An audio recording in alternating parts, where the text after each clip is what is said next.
Hey everyone, today we got a couple stories here related to Nintendo Switch 2. One of them has to do with a major game from Nintendo, a rumor about this game that will probably be coming in future years, be it 2026 or 2027, but still a really exciting addition to the lineup and the possibilities that could come along with that. But we also have another story about a game that was actually announced for Nintendo Switch all the way back in 2019.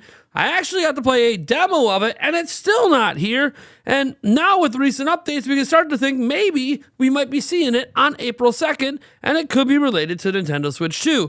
Oh my gosh, there's so much exciting stuff happening as we get closer and closer to April 2nd. We're 15 days away. Can you believe it? 15 days, 2 weeks and a day.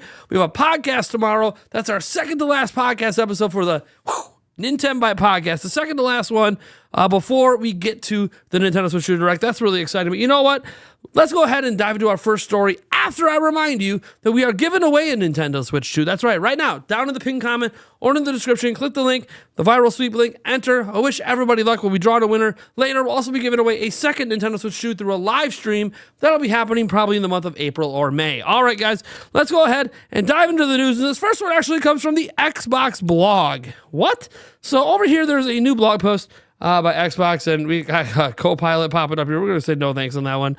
So very interesting with this ID at Xbox blog update. It says, developers of all sizes are finding more success with Xbox. They're announcing that they've paid out over $5 billion to different developers to not just make games, but bring them to Game Pass and all of that. And one game that was announced for Game Pass a while back, we just haven't had an update since, and it's one that's relevant to all of us. And what's that relevancy? Well, it's this paragraph right here, where it says, our mission at ID at Xbox has always been to empower teams to achieve more with Xbox. Over the years, our program has evolved to bring ID at Xbox games to players on more screens and in new ways through Xbox Game Pass and stream your own game. That's their xCloud stuff. We're focused on helping independent teams enable Xbox Play Anywhere to reach more players, allowing seamless play across console, PC, and cloud.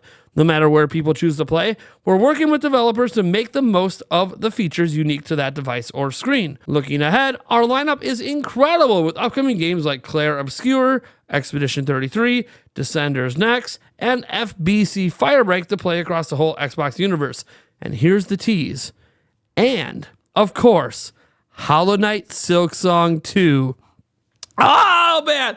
It feels so crazy to have that game brought up after all these years. We know Team Cherry seems to be acting like they're coming to a close and development's going well, and the game might actually come out this year, but we say that every single year. We talk about every Direct, every Indie World, every Xbox and PlayStation presentation because the game's going to all platforms, which it absolutely should. And look, we keep talking about it, but it's actually brought up in an official capacity. We know it's already going to be a Game Pass game because it was previously announced as coming to Game Pass. Well, when are we going to see that damn thing again? And when's the release date? We've speculated many times that it could be Nintendo and a Nintendo event that gets the release date and gets all that stuff because it was the very first platform that Hollow Knight blew up on was originally Switch. And on top of that, they announced it back in 2019 in a Nintendo event and had a demo at E3 2019. So all of this is really exciting stuff. And I'm just glad to see Hollow Knight mentioned in any sort of way. I know it's kind of this outside mention that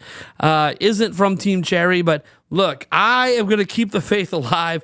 I don't expect Hollow Knight Silksong to be there on April 2nd, but gosh darn it, do I want it to be. All right, folks, we got to get into this next story that absolutely has to do with Switch 2. And it has to do with a certain beloved IP that has theme parks opening up. We're talking about Donkey Kong, thanks to Nash Weedle. Now, Nash Weedle is a supposed insider or leaker from another country, and he's got I don't want to say like a perfect track record. He's pretty spotty, but he was dead on with Metroid Dread, dead on with the new Mario and Luigi game last year, but he has some misses with Zelda in particular, and some other stuff, and a lot of this stuff is still kind of pending to see what happens with Switch 2.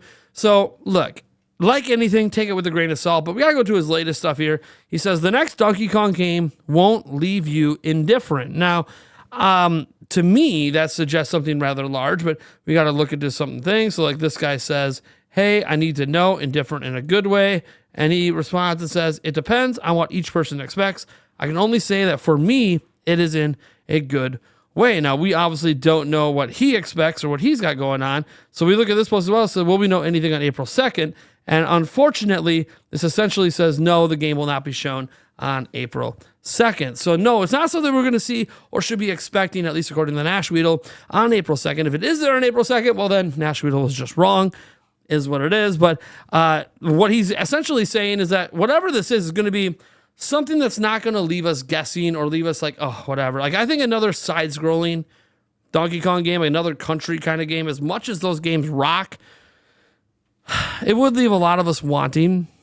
And Nash Weedle's well aware of the desire, since we've had these Donkey Kong rumors for years now, that people want a 3D Donkey Kong game. And look, there's a lot of reasons for this, and I got to shout out Andres Restart for even drawing attention to this to me yesterday. Go check out his video if you didn't, because he goes over several different angles. One angle I want to bring up is, like, outside of DK64, look, Donkey Kong came back once. We found this out through Vicarious Visions at Activision. There was a pitch to Nintendo for this Donkey Kong Freedom kind of game. And yes, there is a Dreams version made by a fan you guys can check out. It's just based on the concepts of the game. It's not actually what the game looked like or what it really was like, but just based on concepts. And the thing is, a lot of people doubted when I brought this up years ago, that when I found out about this and was being told information, a lot of people doubted its existence until Did You Know Gaming did a special on it and actually revealed that no, they talked to actual developers and have exact quotes, and it was a real project that was in the works for a handful of months but got nixed. Whether or not Miyamoto loved the project or not is still up for debate, but the point is that reportedly Miyamoto loved the project, and it's possible that could have inspired Nintendo to be like, hey, let's go ahead and make another 3D Donkey Kong game. Another point I just want to bring up as well is that some of the rumors around the old original Donkey Kong rumor from a couple years ago was that some of the devs at the Mario Odyssey team were involved with it. Well, those developers, as far as we're aware, have only really been working on the next 3D Mario. Maybe that project's wrapped up. Maybe it's possible they were developing both of these games at the same time. So just something to keep in mind. Also, I think a Donkey Kong game done in the Odyssey style would be really, really good. So that's just obviously my take. Again, go watch Andres Restart if you want a bigger breakdown. We'll put a link down to his video as well as the source on this stuff here. But I'm really excited about the idea of a 3D Donkey Kong game.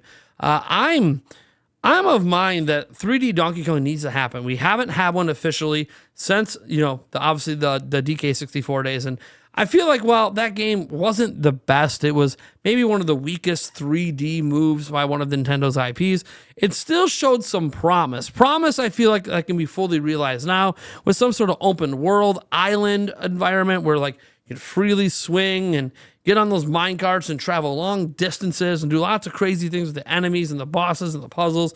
Look, I love 3D platforming games, and I'm going to be honest, it's kind of a shame that Nintendo basically leans in on Mario being their only traditional 3D platformer. They are the kings of 3D platforming because we see what they do with Mario. That doesn't need to be the only. They have so many side-scrolling platformers, right? And yes, they have Kirby now dabbling in it. Let's bring it full circle. Do an Odyssey style, DK game. I think would be just fantastic. Whatever the Odyssey style means, I don't even know. I just imagine the Odyssey team doing crazy things with Donkey Kong. Now, again, I don't know if that's what he means. Maybe there's crazy things happening with a side-scrolling Donkey Kong, and everyone's going to be full of surprises. We got to keep in mind, he's not promising 3D Donkey Kong here.